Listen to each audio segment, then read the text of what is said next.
listening to the Armchair Quarterback Show. We're here weekdays on CBS Radio, YouTube Live, the Armchair Quarterback Show, your first choice for Southern sports talk. Good morning, Mr. Sean O'Toole. Good morning, Mr. Mac McGee. I don't know much, but I know one thing. Hey, Dodgers fans, you are going to throw trash cans on the field, at least stay for the ninth inning. You didn't do it last night. I don't like you. I've never liked you, and I'm going to enjoy watching somebody beat you in the playoffs. Probably going to be the Brewers. I hope it's the Braves, but it's probably going to be the Brewers. Hi, I'm Mac McGee, and I don't know much, but I know one thing. The Dodgers were throwing trash cans. The Dodger fans were throwing trash cans on the field. The Dodgers were swinging trash cans. They get blanked at home the first time that they played the Astros after all that hubbub. Hell, you weren't even Vincent Verlander. You're listening to the Armchair Quarterbacks. Have you ever done this kind of work before? Well, book reports. Who do you read? I like Mike Lupica. Mike Lupica? He's a sports writer for the Daily News. I find him very insightful. No. I mean author. A lot of good ones. I don't even want to mention anybody because I'm afraid I'm going to leave somebody out. Who do I like? I like Art Vandelay. Art Vandelay? He's an obscure writer. Beatnik, from the Village. What's he written? Venetian Blinds. Armchair. Community Access Channel. He's the armchair quarterback. He's full of beer and he's full of snacks. The all-American man. Hey, howdy, hi. Top of the morning to you. Welcome to the Armchair Quarterback Radio Show. Mac McGee and Mr. Sean O'Toole. Sean, how the hell are you this morning, my friend? It was a wonderful weekend in Atlanta, and the Braves won last night and are now, right on the heels of them dirty, overspending Mets. And the Tigers, I had a lot of expectations for this season. But if they finish over 500 and in second place of the division, and don't scoff at that because they're 2.5 games back in Cleveland, A.J. Hinch should get some votes for manager of the year. He won't, but he should. Honestly, I think they're playing pretty damn good baseball. And when we talked about this on the Catbird seat on Monday morning, because we always go over what the Red Sox have in front of them, what the Rays and Yankees have in front of them. Of course, we thought the Yankees and Rays were going to be just cruising past Seattle, and well, not necessarily cruise past Seattle, but they've dropped the first two. We didn't expect that. Seattle is Rays proof. That makes no sense to me. And then the Yankees finally get off the schneid against the terrible Baltimore Orioles by bringing a kid up last minute, Luis Gil, that comes in and fires 6 shutout innings. He's one of like 6 or 7 Yankees to ever do that in the history of Yankee baseball. I was reading impressive. up on that last night, and you would have never heard of any of the others. There was like a guy in the early 90s. There was like another guy in our lifetime, and then everyone else is from like the 30s and the 06s and 07s and the dead ball era, and none of them were big names. None of them went on to be Hall of Famers or anything like that. So congratulations to Luis Gil, and I'm sure he loved the fact that he was rewarded by getting sent right back down to Grant. He's like, get on the bus, son. Yeah, awesome. We'll see you maybe next spring. Okay. The other thing that, we got to talk about this. Dodgers, Astros. The hell, man? Oh, yeah. You don't even get off the mat and score a run? A run? Nope. By the way, I banged that big time. I took the under on that sucker. I was a happy camper this morning when I woke up. So for diehard baseball fans like you and me, people that listen to the show, Lance McCullers ain't no chump. Lance McCullers is good. He's been good for a while. Even get a run. But he's not right. He's not Don Drysdale. And to not even scrape one across is just like, woo. Yeah, I'm not gonna say it's pathetic, but it's pathetic. It's like, what are you doing, man? You made this big stink about things. You got to find some way. I'm not saying you had to win that game. It wasn't a have to win for the Dodgers. they're gonna make the playoffs. I get that, but man, you got to get a run across. And Bueller pitched well, but this is once again what I've been saying all along. This is why they made the move for Scherzer, who, by the way, goes tonight. Yeah, he does. They got Scherzer for big moments like this because Bueller will pitch well, but he never has that iconic, that's the guy game. He's always pitched well in the big situations, but you can't rely on him to do an absolute shutdown. And so that's why the guy going tonight was brought on to the Dodgers, because they're not going to have Bauer the rest of the way. It's not official, but it's official. And you're not going to have Dustin May in the mix in your bullpen. You needed Scherzer. Right. You've got Bueller. Nothing wrong with Bueller. You got to have it, because if it ends up being Scherzer versus Darvish, advantage Dodgers-ish. It's not a slam dunk. They have a slight advantage just because of his pedigree in the playoffs. Darvish has pitched well. Darvish is a great pitcher. I expect him to pitch well in that game because we're heading for a collision there, right? But that's why it was done. The Braves, on the other hand, I've been pounding the desk on this for like 2 weeks and been pointing to this part of the schedule, and we haven't even began the schedule. This was the beginning. This is the precursor. If anyone watched Braves Country a couple of weeks ago, I said, look, this is when the Braves are going to make their move, if they're going to make their move. And It's going to be at the end of the Marlins series, though they always struggle in Miami. I didn't expect them to drop the first two. They have a chance to lose this series outright because they're going to face Zach Thompson and Trevor Rogers the next 2 days. Those are their two best pitchers, to be honest with you. And so the Mets, telling you, Taijuan Walker was Spider Tack Gate all along. That dude sucked. He has sucked. I've got him in the rotisserie league. I'm terrified to start him again. He has sucked. And I got that one too, by the way. I took the Marlins on the money line. I don't believe in Taijuan Walker anymore. It's going to be all up to Marcus Stroman. And I don't believe in that. I believe if he has maybe 6 starts left, he's going to have 4 really, really, really good starts. He's going to have a dud, and he's going to have that's not bad. That's not going to be enough to win you the division, unfortunately. DeGrom, I'm telling you, if they start spiraling, we won't see DeGrom the rest of the year. The Mets have to find a way. Everyone else in that clubhouse has to find a way to stay in it until the first-ish week of September, maybe in the second week, when they could get DeGrom back. Yeah, counting on Stroman's always been a rough proposition for me because guys who don't strike anybody out, and he's a very low strikeout. He's a high contact ground ball pitcher.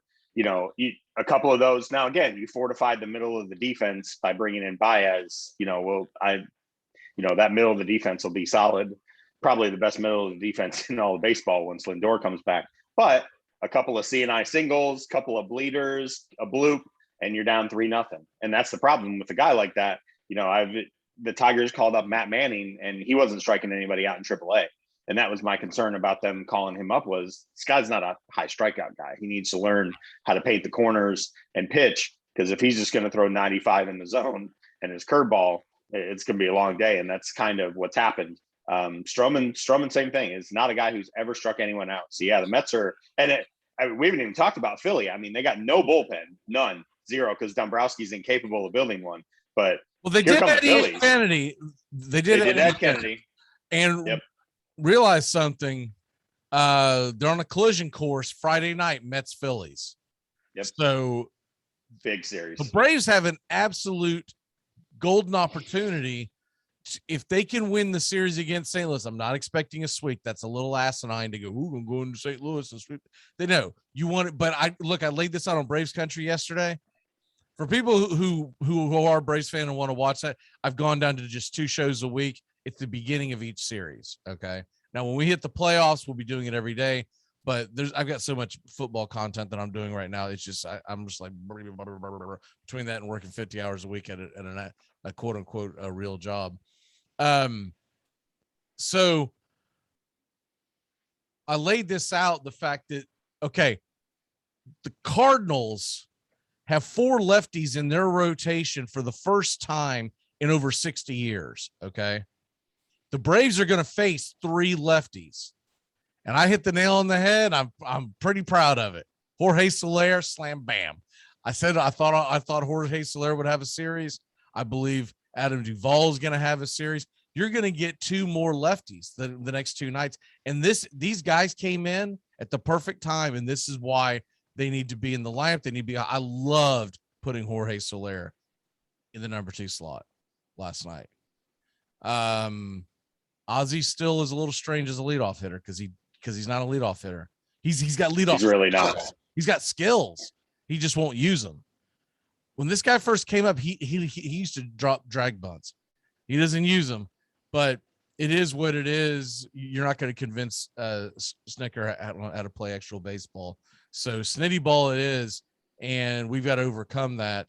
But they got 5 runs in the first inning, and I expect the Braves to score quite a few runs in one of these next 2 games. J.A. Happ's coming in tonight. He's got a 6.77 ERA, another lefty. That's funny because I was just going to say the Cardinals basically they got off to a hot start, and they've basically been the Minnesota Twins for the last 60 days. If you look at their record, and they went and grabbed J. Happ from the Twins, and who the Tigers just put a 10 spot on him last week in that crazy 17-14 game. And Lester, who is like a shadow of his former self. I don't know what Lester was washed when the A's acquired him, and he started in the wild card game against Kansas City. That was 5 years ago. I don't know about that, man. He won the World Series, dude. I mean, come on now. He won the World Series in 16. And he was a big part of it. But it was a strange trading deadline for the Cardinals to go get 2 lesser than lefties. I was like, why are they loading up on lefties? Is this, I mean, it has to be to catch the Brewers, but I'm sorry, that ship has sailed. You're 10 out with 50 and the Brewers to play. I saw them up close and personal. I mean, the Brewers are good. Brewers might be the 3rd best team in baseball. Like, and nobody's talking about that because best Milwaukee, but best right now today, the Milwaukee Brewers are the best team in baseball, and I don't even think it's close. I think the Milwaukee Brewers, if they started the tournament today, the Brewers win the World Series and they win in about 5 or 6 games against whoever the American League was. Now, there's a lot that's going to happen between now and then. Injuries, guys get ice cold. But is Willie Adames gonna keep hitting like Mickey Mantle? Probably not. So he's done a hell of a job, and then they bring in Escobar, and I'm telling you that they know how to build a roster. They are very Tampa Bay Rays like, and it's because they don't have the marquee name that everyone goes, oh man, I love that guy. They don't have that one marquee name that everyone's in love with. Yelich is the closest thing, maybe Josh Hader, till he got cancel cultured 3 years ago, wherever the hell that was. But they don't, even their 2 best pitchers, who are 2 of the best pitchers in baseball, nobody even knows who the hell they are for whatever reason. Unless you're a fantasy guy. Yeah. You're like Burns and Woody. Woodruff. What is he good? Yeah, he leads the National League in ERA. He's kind of good. But yeah, but anyways, we can go on about this all day long. We have got to go to the first quarter because Michigan Wolverine Day here on the Armchair Quarterbacks. So I'm just going to go take a nap and call me about 40 minutes and we'll wrap up the show. We're going to talk the Tigers, not Tigers. Well, we kind of talked the Tigers. We're going to talk the Wolverines. We're going to talk the Lions. We're going to talk the Michigan State Spartans. This is Michigan Day. This is for Sean O'Toole. And this is for all the Michigan fans. So let's get into it, man. Let's talk about them Wolverines, baby. Are they going to do the unthinkable and upend the Ohio State Buckeyes in 2021? No. Not even a little bit. But I'll be happy to go through the things I like about this team and what they did in the offseason. But here's the rub, and if you've listened to me for longer than 6 weeks, you know I'm going to say the same thing. Jim Harbaugh is the best thing to happen to Michigan football since we forced Lloyd Carr into early retirement, but that doesn't mean he's Ryan Day. That doesn't mean he's James Franklin. That doesn't mean he's even Tom Allen, who has suddenly really usurped the entire Big Ten pecking order and turned Indiana into a football power after just a magical season last year. I think Michigan has some nice returning talent. Again, as Michigan does every year, lost a lot of guys to the draft, lost a few to the transfer portal, but brings back Aiden Hutchinson on the defensive line, which was not something I expected. I thought he would come out for sure. I mean, he was projected to be at worst a top 15 pick, and is one of the better defensive linemen we've had there in over a decade. But I thought for sure he would come out. The fact that he didn't is really good. The biggest changes that were made, honestly, was in the coaching staff. I mean, Don Brown had been there a long time. I really like Don, but they weren't recruiting the players that fit his scheme. Don Brown's scheme is a very 4 rushers, man coverage, allow the linebackers to be in space heavy kind of a system. And what they kept recruiting over and over and over were these undersized speed corners who would just couldn't jam anybody at the line of scrimmage. I mean, they couldn't jam my son because they're 6'1", 180 pounds. And if they try to jam my son, they'd be just turned into ash because he's, 5'10" and beefy. So what they've done now is they've traded him out for our new defensive coordinator, who's McDonald, who's going to run a little bit more, of a complex scheme, a little bit more zone, a little bit more 4-2-5 kind of stuff, and force the defense to beat them in the trenches with the run attack instead of just blowing them away over the top, which is what's been happening in the last couple of years. It's all going to come down to the quarterback. I don't know who's going to win the quarterback job. The early scuttlebutt out of there is that McNamara has the early lead because he finished the season so well. He did kind of play well down the stretch once he went in for Milton, who, torched Minnesota and then was never heard from again and entered the transfer portal. I forgot where he even ended up. But hot on his heels, 5-star high school recruit, Joe Milton. Did he go to Tennessee?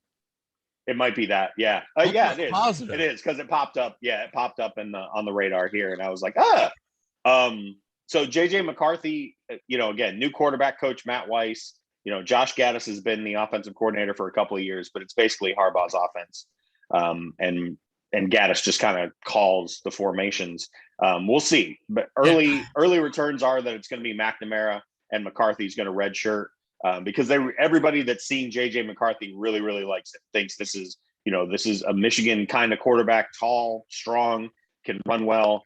McNamara is much more of a, I don't want to make this sound the way it's going to sound, but much more of a Sam Ehlinger, right? A little bit smaller, doesn't have a lead arm strength, but is pretty accurate and can make plays with his legs when things break down. So I think they'll go into the season with McNamara. Zach, on the running back front, I was really disappointed that Zach Charbonnet hit the transfer portal because he was kind of my favorite Michigan running back last year, and I didn't see where he went. But Hassan Haskins is basically going to be the day one starter, and he was on the team last year and gained over 500 yards down at the back end, and Michigan's always going to try and run the ball. So I know we need to go through the schedule. I like what they're returning, but it's all going to come down to the quarterback play. If McNamara is above average or good, you can talk me into 8 wins. If he's not, I think it's 7 or 6. I clearly think this is the 4th best team in the Big Ten East, but it could be 5th if McNamara is bad. Remember something about McCarthy? He was the high school football player of the year in the state of Florida. So, and by the way, I did check it. Milton did go to Tennessee because I was thinking, I was like, that was the guy that when it's that Milton transfers to Tennessee, quarterback Milton transfers to Tennessee. What the hell? He just transferred to Florida State from UCF. I was like, what the hell's Milton doing? And I was, oh, okay. I thought because logically it was he transferred to go join that damn the coach that left UCF to go to Tennessee. And I was like, that's right. And I was like, he was just he used us. And I was like, okay, never mind. And Charbonnet, I just checked on it, transferred to UCLA, which does make a bit of sense because he's from Camarillo, California. So maybe post-COVID family stuff, you never really know. I don't want to draw too much between the lines there. That seems like a backwards move because I don't think UCLA is going to be very good, but, hurts. But all right. Michigan schedule starts off with Western Michigan. We'll just say this: they better win that. If not, Wheels come off. Harbaugh's fired Tuesday morning. It's over. Washington at home in the night game slot, which is usually, throughout my life was the Notre Dame game, and I wish it still was. But that's interesting because Washington's no slouch. Peterson left some groceries in the cupboard for Jimmy Lake. Washington didn't get to see a lot of them last year. Washington's very good. I did a breakdown of them a couple of weeks ago, and they're good. Washington's gonna give Oregon everything they want as far as making a run to represent the North in the Pac-12. Okay, Northern Illinois at home, that should be a win. Rutgers at home, that should be a win. I know it was a battle last year in New Jersey, but if they should beat, although I do like a lot what Greg Schiano is doing. At Wisconsin's going to be brutal. Brr. Wisconsin's, and that's a house of horrors for Harbaugh too. I mean, he isn't. Not only has he not won there, those games haven't even been competitive. They've all been like whitewashings. So right, was it last year or was it the year before that it was like a battle of top 10 or top 15 teams, and then Wisconsin like just smokes them like 35-0 with it because he was like a 4 tight end set. You're like, what the hell is going on here? It was 2 years ago, and it was about the third play of the game when Jonathan Taylor went like off tackle left and went for 75 yards, and I started drinking. I don't remember the end of that game. So yeah, that's a house of horrors for Michigan, going all the way back to Barry Alvarez. So that's not great. At Nebraska, I think that's a win, but yeah, you and I are both down on Nebraska. I'm not buying the Frost sauce. That is a tough environment because they sell out every single time. Northwestern at home at Michigan State, who we'll talk about next hour, and Indiana at home is going to be tough at Penn State. Now that's back to back of at Michigan State, at home against Indiana, at Penn State. That's going to be rough. And then they finish off with at Maryland and at home against Ohio State. No bye weeks after mid-October.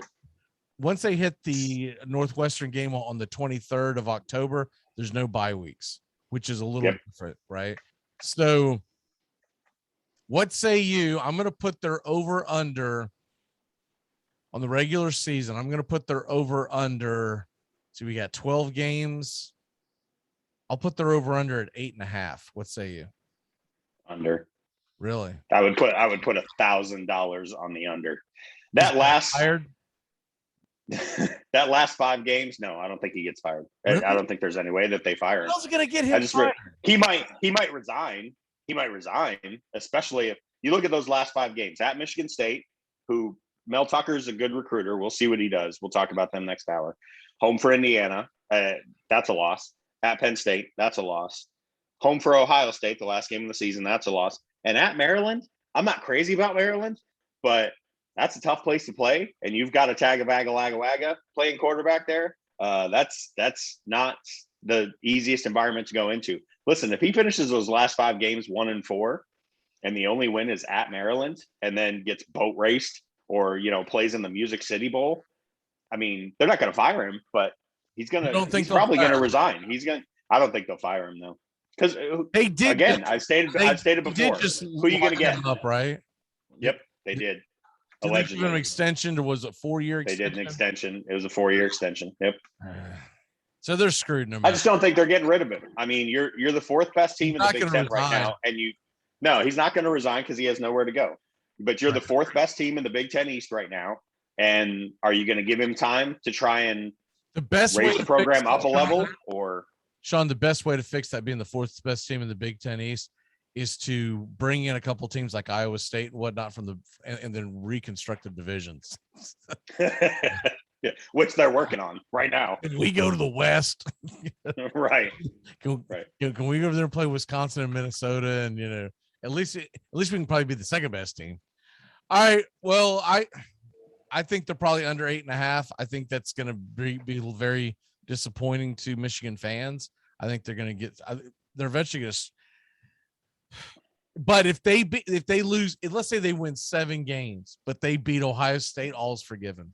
Oh, dude, let me tell you, I think they're probably 6-1 after the Northwestern game. Like, I think they'll probably only lose at Wisconsin. in those first. You don't think they'll 7 lose games to Washington? I think they could, but the fact that it's at home and it's at Saturday night on ABC, I think they'll be up for that game. I think that'll be a good game, but I think they can absolutely win that game. But they'll be 6-1, and then it's just about, where's the taste in the mouth at the end of the season? Because if you lose 4 of the last 5, and Ohio State comes into the big house again and beats us by 30, I've got them losing to Washington in a close one. I've got them losing to Wisconsin. I think they probably lose to Indiana, although it is at home. And then they probably lose to Penn State. So that gets them to 7-4 in my head going into the Ohio State game. If they can win that Ohio State game, it elevates. It helps. Oh yeah, he just needs one. He just needs to beat him once. On that game plan today, if I'm Harbaugh, I don't give a damn if I go 0-11. If I go 1-11 and that one team that I beat was Ohio State. I'm talking about every week, Sean. I'm implementing at least one thing we're going to do against Ohio State.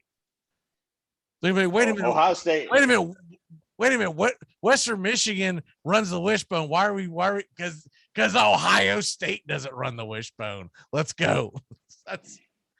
That would be my goal. There's a lot of yuck amongst Big Ten fans that I know that Ohio State's replacing a lot of starters, and I'm like, don't fall for that. I hear that every couple of years in Alabama, and it doesn't matter, and it doesn't matter at Ohio State either, because all of his prospects are blue chips. So we'll see if it matters, but they are replacing a lot of starters to the NFL, and Ohio State's on both sides of the ball. So we'll see if that means anything. I don't think it does, because I think Ryan Day's that good. All right, we'll be back in a flash. When we come back, it's Lions, and we'll talk to Michigan State Spartans. We got a tie. We need to fix it. We need a tiebreaker. I agree. Ties are not acceptable in fantasy football. Fantasy football is about proving that you are better than your friends, not equally as good as your friends, okay? It's not communism. We're not coveting Billy Joel cassette tapes and wearing ill-fitting blue jeans. Are you crying? Are you crying? There's no crying. There's no crying in baseball. Hey, so we Kennedy, so we Right? Don't try to strike everybody out. Strikeouts are boring. Besides that, they're fashion. Throw some ground ball. It's more democratic. It's the Armchair Quarterbacks weekdays right here on CBS Sports Radio. The Armchair Quarterbacks, your first choice for sports here on the First Coast. Just a bit outside. Shut up, idiot. Moron! You pop for apples in the toilet, and you like it. You play ball like a girl. Come on. We'll take you on right here, right now. Come on. Yeah. Hi, friend. It's your home speaking, and I need some favors. Could you turn on some of the lights in the basement? I'm scared of the dark. Also, this one is easy. Could you bundle your home and car insurance with Geico so we could save money? Last thing, just a suggestion. Could you steam clean the carpets? I need a spa day. Geico. For bundling made easy, go to geico.com today. That's the sound of NyQuil Severe hard at work. NyQuil Severe is the best sleep with a cold medicine. No tossing and turning, just rest and recovery. So you're ready to take on tomorrow. For powerful relief of your worst cold and flu symptoms, try NyQuil Severe. The nighttime sniffling, sneezing, coughing, aching, stuffy head, best sleep with a cold medicine. Use as directed. Keep out of reach of children. What does it take to break you? What does it take to break your focus because you get frustrated about what happened on the last play? What does it take to make you give in because it's hot outside, or you're tired, or you don't feel like running to the ball or giving effort or finishing the play like you should? Because of how you feel, whether you're a little bit hurt, what does it take to break you? It's going to be difficult because you're getting yourself ready to play an entire season at a high level. So everybody here has got to have a lot of mental toughness to be able to sustain what we do at a high level. Hi, this is Britney Spears. What up, this Jay-Z. This is Jennifer Lopez. Armchair.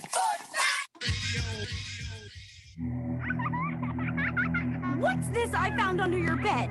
The only Engels you're going to read is Laura Ingalls Wilder. If you think your child might be a red, here are some warning signs. They read complicated literature and have concern for their fellow man. They even like to share. Tell your kids if someone approaches them with pamphlets about recycling, an invitation to a labor rally, or showing any doubts about the fairness of our system, then they should find a teacher or a policeman immediately. All right, just wash your hands before you use it. I don't get your germs. Whoa. Washing your hands is healthy? I did it because it felt good. I have so much to learn. One more time around the sun, I take it and run around this blue rock and give it all I got. Good morning. Welcome back here to CBS Sports Radio. As Ben Roethlisberger entering his 18th season at the age of 39, the people are still drafting him in fantasy football drafts. Things will never change. Sean, I was in a draft yesterday and 12-man league, and that is someone's starting quarterback. Give me a break. They have no backup because I checked the roster afterwards. I was like, well, I'm going to start plucking everything that you might need. Ben Roethlisberger. Wow. All right, let's go ahead and dive into what I think is going to be a really, really fun season for the Detroit Lions. Do you? I'm interested. Tell me more. Well, I believe that the Detroit Lions are going to be one of those teams that the outsider, right, the non-fan, the fantasy football fan, whatever, is going to go, oh, they're boring. But you're going to look up at the end of the season. You're like, you know what? Detroit's better. They're a better team than what they were. I like what they're doing with their roster. I'm the jury's still out on what Campbell's going to do, the bite kneecaps thing. And, he worries me as far as a leader in front of the microphone, but I think in the locker room, he might be a hell of a leader. And I also believe that he's going to build, what's the one word we keep hearing around the political circles? Infrastructure. They're going to build infrastructure. They're going to build the Detroit Lion infrastructure on the offensive and defensive lines. They're going to they're going to take a different approach than what they've done in years past with Stafford and company. And I think they're going to ask Mr. Goff to play action, which he did really well to the way to the Super Bowl a couple of years ago. And I think they're going to lean on DeAndre Swift. I think they're going to find ways to make the receiving core work. There's nothing that jumps out at you, but there's some guys like the Brashard Perrymans and the, Raymonds and Williams. They've got some talent there. Do I think they're going to miss Galladay and miss Marvin? Of course, but yeah, you got to move on. But what I'm really excited to watch, I'm excited to watch that Detroit Lions defense, because I think by the end of the season, maybe not at the beginning, but by the end of the season, I think the Detroit Lions could have a top 10, easily top 15 defense in the National Football League. I don't disagree at all. I was very, very surprised that they brought back Romeo Okwara, who, came out of Notre Dame. They drafted his brother Julian. And I really liked him last year. The motor was there on every play, and you end up listening to too many NFL analytics podcasts. And they're like, well, he doesn't try as hard on first and second down as he does on third down. I'm like, but he's a sack guy. He's trying hard on every down, but obviously you're trying a little bit harder on third down. That's what elite sack guys do, because you want to get off the field. You love to say it. We do love analytics on this show, right? We do podcast, we do a show on Saturday about analytics. We do the handicappers, but you have to watch the game. You cannot base everything on what the computer tells you. You have to watch the game. Romeo Okwara is a very, very good rushing outside linebacker. Now you pair that with Trey Flowers on the other side, who had a kind of a down year last year, but I still think there's a lot in the tank. And he had a couple of really good games where he was in the backfield a lot. And you add Michael Brockers, who is very good, coming from the Los Angeles Rams. You buff that up with Jamie Collins, who's still there. You got rid of some of the Patriot Way guys that Patricia and Quinn brought in and just backed up the Brinks truck for. But Flowers, and Collins were the guys that actually produced last year under the pencil head system. And you add that to, the stuff that we already have. I love what they did in the back end, adding Onzarike, adding Melifonwu. Anybody who watched Melifonwu last year in college, and a lot of us did, he's very, very good, right?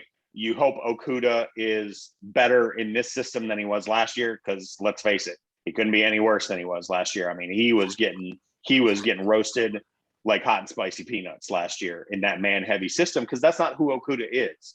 I'm sorry, let me reverse that. They were playing more of a zone system last year. You put him in zone against Devontae Adams, and I mean, he might as well not even be out there. He might as well be standing on the sideline.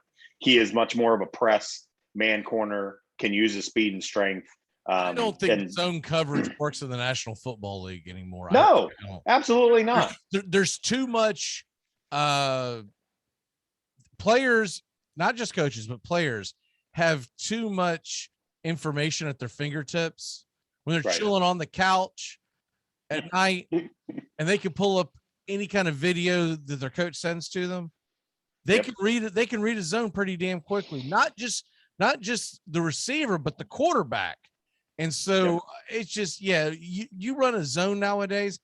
It's the equivalent of just throwing the white flag up. You're like, well, we're going to lose, but I don't want to lose by a lot. Right. We're going to give Devontae Adams the 7 yards, and then good luck tackling him. Like, it's Devontae Adams. What's the matter with you? The zone defense in the National Football League works about as well as the full court press in the NBA. Okay? Or deciding I don't need a driver this week out on the PGA Tour. Right? It's just like, what are you doing? Like, quit trying to reinvent the wheel. The kid that I'm most excited about for this team, I'll tell you right now, I think they got an absolute steal. Penei Sewell, 21st pick. When we were doing mock drafts, that kid was top 10. So I think he is going to be, and I'll tell you someone else who fell to them in the 4th round, St. Brown. I'm interested to see what he does. I know it's year one, it's receiver. Normally receivers don't do well in year one, but I'm very interested.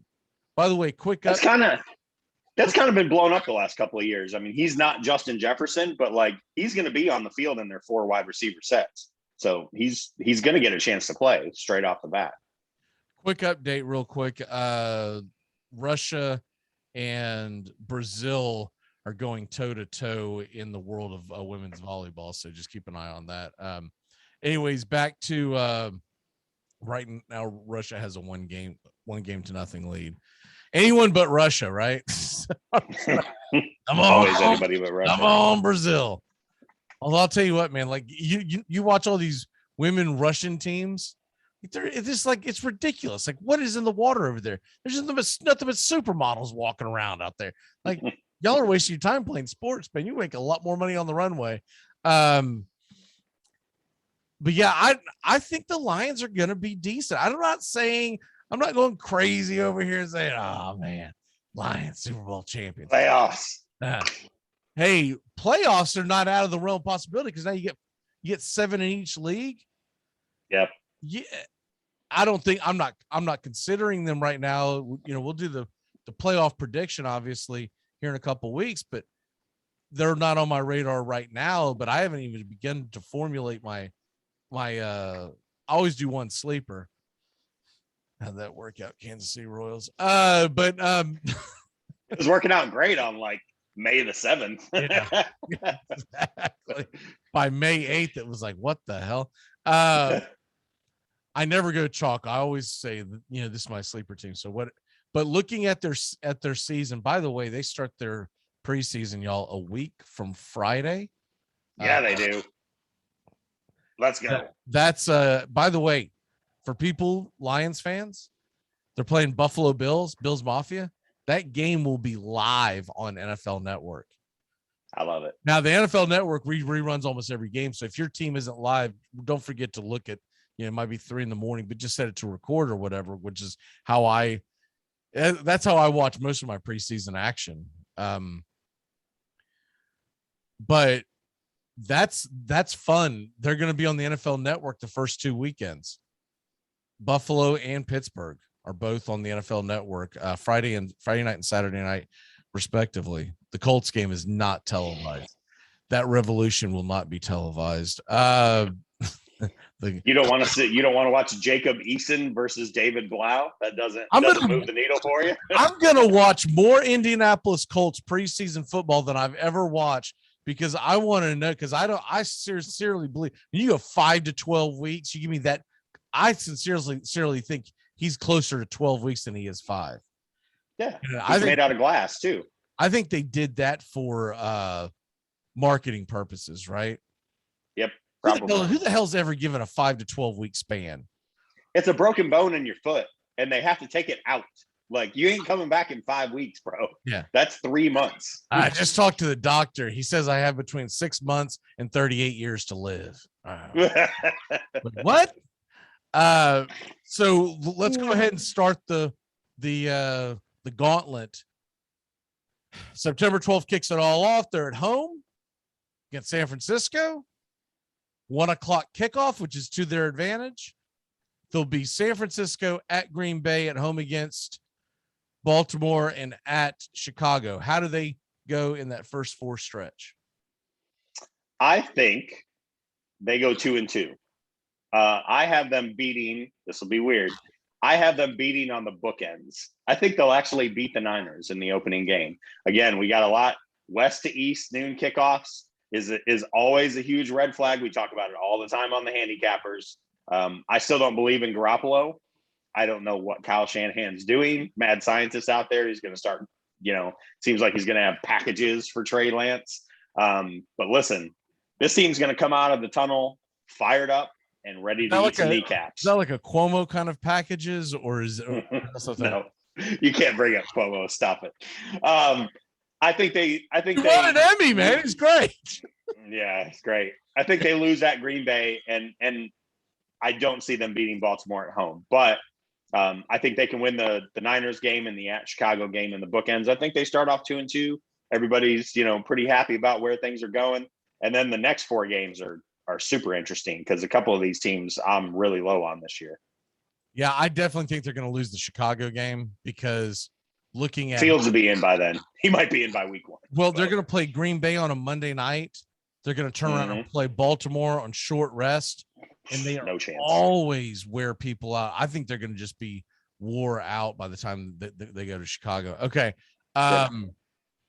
Then you got at Minnesota, Cincinnati, at LA, and at home against Philadelphia takes you to the bye week. Where are they at that point? I got them at 4-4. I think they definitely win the Philadelphia game, and I'm a little bit split as to whether I think they have a better chance of winning in Minnesota or at home against Cincinnati. But I'm going to say Cincinnati, just because I'm not buying that Jamar Chase is going to make all the difference. Their offensive line still isn't very good. Obviously, at the Rams is tough. I mean, Stafford, if he's still upright at that point, because he's made out of tissue paper too, he might try and put 700 yards on him. But that's just a tough game for them to win. The Rams are so deep. Ramsey knows Goff like the back of his hand, so they're going to have to try and run the ball 45 times. I just don't see how they win that game. But I got them 4-4 going into the bye, which hey, I think most Lions fans would take that. Okay, they go to Pittsburgh. This coming off the bye. They go to Pittsburgh, at Cleveland, a short week on Thanksgiving weekend, at home against Chicago, and then a long week getting ready for Minnesota at home. Where are they at that point? I got them at 6-6. I do not think they have a chance to win either at Pittsburgh or at Cleveland. I may actually try to go to the Cleveland game. That's highly ill-advised. So my wife's trying to talk me into going to the Atlanta game instead, which we'll talk about in a minute. Just because me in Ohio wearing a Michigan hat and flying stuff is never a good idea. But home for Chicago again. We always play well. At least it's a day game. At least it's a day game. And then home for Minnesota. I'm really down on Minnesota. I mean, I don't know where that falls in the queue of the teams we're doing this year. And if that's my day or someone else's, but I'm not a big fan of Minnesota at all this year. I think they're in big trouble. And I think by that point, the Bears may have, the Bears are really thin on defense, like really thin. It's Khalil Mack and nothing. So at that point of the year, usually injuries start to creep in. But the Lions always get up for the Thanksgiving game. Always. If I forget, send me a text reminder. I'll send you the rest of the Wednesday breakdowns because I've got them all drawn out. I just haven't overloaded anyone with all the text, but I guess I really should give you all the heads up so you have, when you have downtime, you can look over the teams. I just didn't want someone to get a text go, Christ Almighty, you gave me 3017. What the hell's going on here? It's like, well, it's broken. It's better than when we do the NFL draft every year and we're like, that guy was picked 3 weeks ago. We need a Google Doc for that in the future. This is the fourth time we've broken down Middle Tennessee. Okay. So after that, you've got 5 more games on the docket: at Denver, at home against Arizona, at Atlanta, at Seattle, and then home against Green Bay. Where are they at? So that's a rough. After the Minnesota game, I've got them actually going 2-1 in those next 3 games. I don't think they'll win in Denver, but Arizona is not somebody I'm high on this year. And the Falcons could be, at that point, they could be starting like people from Georgia Tech just to try and get the number 1 pick because they're going to need a quarterback. So if I've got them 6-6, at that point, I would have them at 8-7 going into the final 2 weeks. I think they finished the season at 8-9. That is my lofty high side prediction. At Seattle is not a game I think they can win. And the Packers might be the best team in the NFC. I mean, we'll see as the season progresses, but Rodgers revenge tour, they added some pieces to the defense. I don't love the proposition of them beating Green Bay in either matchup this year. So I got them finishing at 8-9. I'll tell you what, if he goes 8-9 in his first season, there are going to be parades for Dan Campbell. That is absolutely a win. I don't know that there's a losing season, aside from them going like 3-14 and Goff getting murdered in week 1. But here's the one thing you got to think about that Green Bay game, though. If Green Bay is as good as everyone thinks they're going to be, that game they might have packed it in. That game is going to mean nothing. I have the Detroit Lions in 2021 going 10-7. Ooh. And that will put them in the conversation for the wild card. A lot of things will have to happen back and forth, and we'll do these predictions later on, but that's where I have them. I think the games that they are going to win that a lot of people don't think they're going to win, I think they'll beat Philadelphia at home. I think they'll beat Chicago. I think they'll beat Chicago on Thanksgiving. I think they can go into Denver and beat Denver.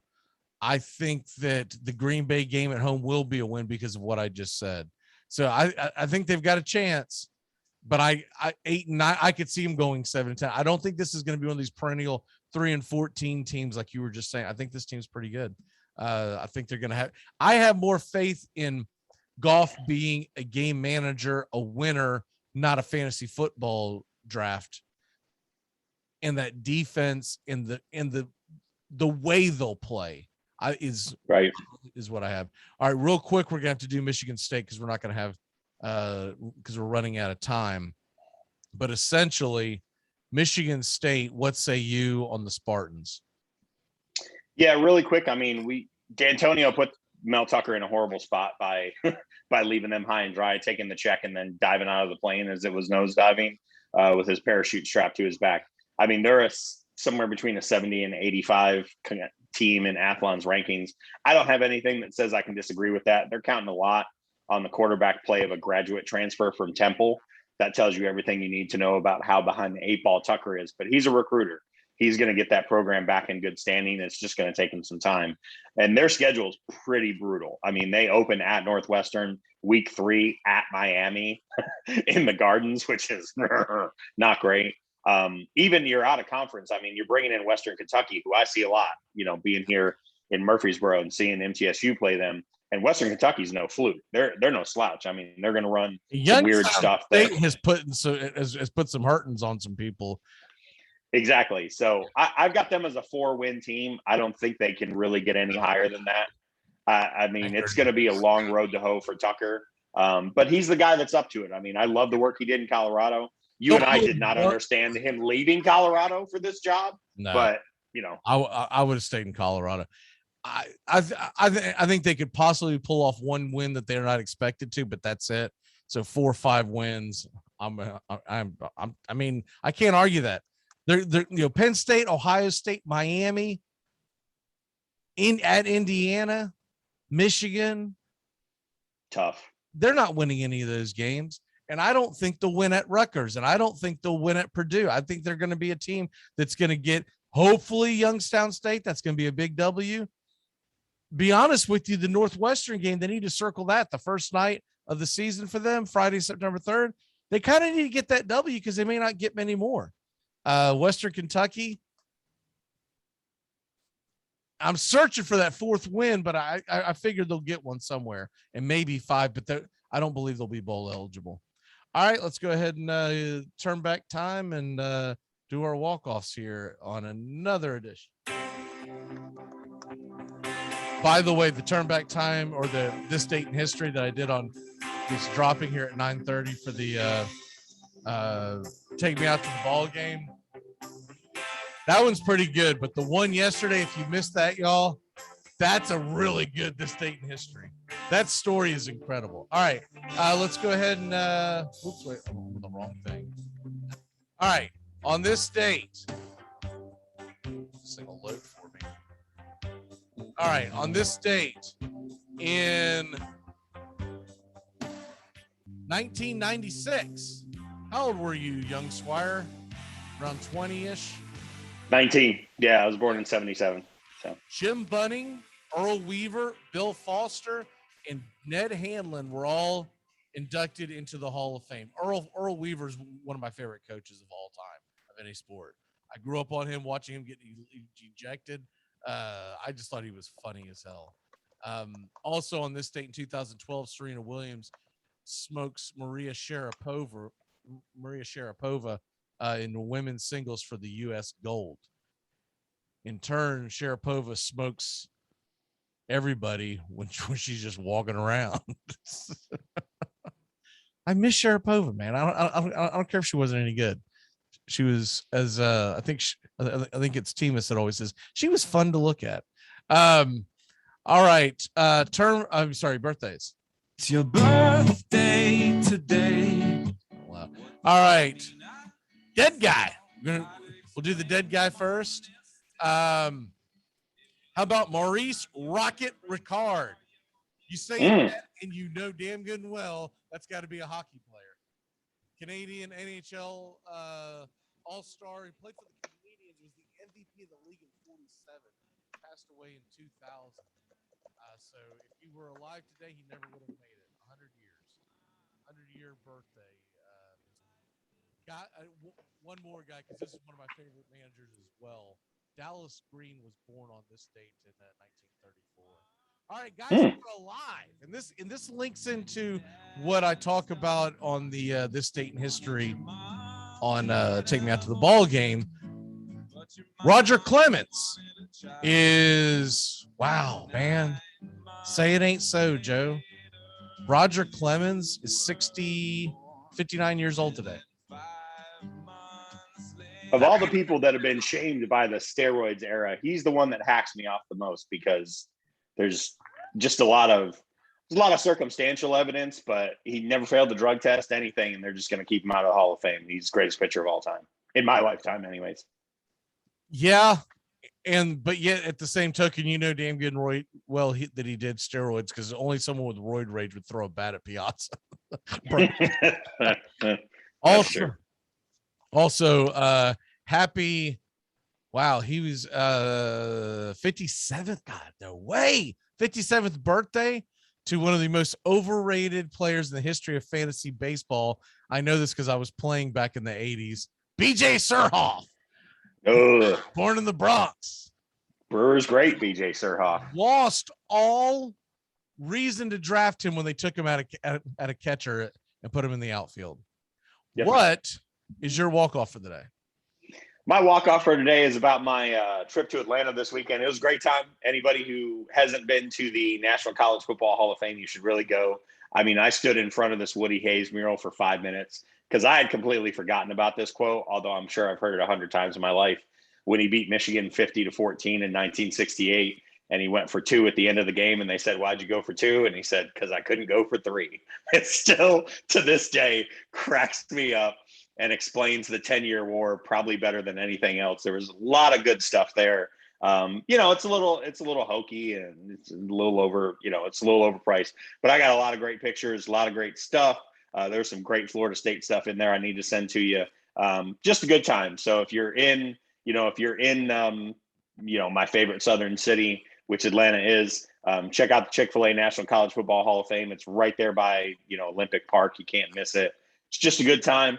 And everybody enjoy the games tonight, wrapping up the Olympics, and then it's on to football season. It's only, we got no Sundays left without football until February, which is just tickles me with joy. The looters didn't miss the Hall of Fame. That's for damn sure. I'm glad to hear that they've built it back, because that one really pissed me off. My walk-off for the day is Braves Cardinals. Braves are going to be very close to first place when I see you Saturday morning for the handicappers. Yeah, they are. I don't know if we'll be in first place, but we'll be very close to it. And I've said this for a while now. It's the Phillies we got to worry about. The Mets are going to tank. The Mets do not have the pieces, and I was shocked that they didn't do more than they did at the trading deadline. Javi Baez is not fixing anything. Javi Baez is a very streaky hitter. He's a good defender. Yep. But he's just a rah-rah guy. He's a guy you bring in if you need an extra piece. He's not a guy to bring in to save you. He's got a 40% strikeout rate since the beginning of 2020. That's crazy. That's four out of every 10 at-bats. You can, that's my issue with, I don't come on Braves country as much as I would like to, but that's my issue with Dansby is he's realized that the way you get paid is to hit home runs. So it's just strikeout or home run for him now. He's a good clutch hitter, but are the Braves going to give him 5 years, $100 million? God, I hope not. Who, Dansby? No, absolutely not. Not when you could pay David Fletcher or somebody to play competent shortstop and bat in your leadoff spot. Give that money to Freddie. It's just like Dansby, when he becomes a free agent, will be lucky to average around 10 to 12 a year, because he just got too many holes in the game. He'll get signed by the Rangers. The Rangers will give him 6 years, or he signs $85 million or something. Or he signs a very club-friendly deal and stays in Atlanta. That would be my prediction. All right, the Take Me Out to the Ball game is dropping right now, so we will see. And then Saturday, Sean and I and Joey and Steven will be there with the handicappers. Looking forward to this one, Sean, because we'll finally do a 3-man mock draft. And I want to try to do, we're going to play with it. I want to try to do a salary cap one, see how far we can get through one. Those are a pain in the ass sometimes, but so we're going to have to probably take a very short league, but I want to see if we can get a salary cap one squeezed in. We'll get through like 3 rounds and have to leave. There'll be the one computer that's outbidding everybody. All right, brother.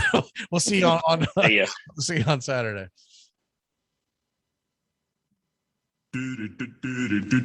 Goodbye, sweetheart, where it's time to go. We're back tomorrow with another show. Well, unless we're fired, we'll talk to you then.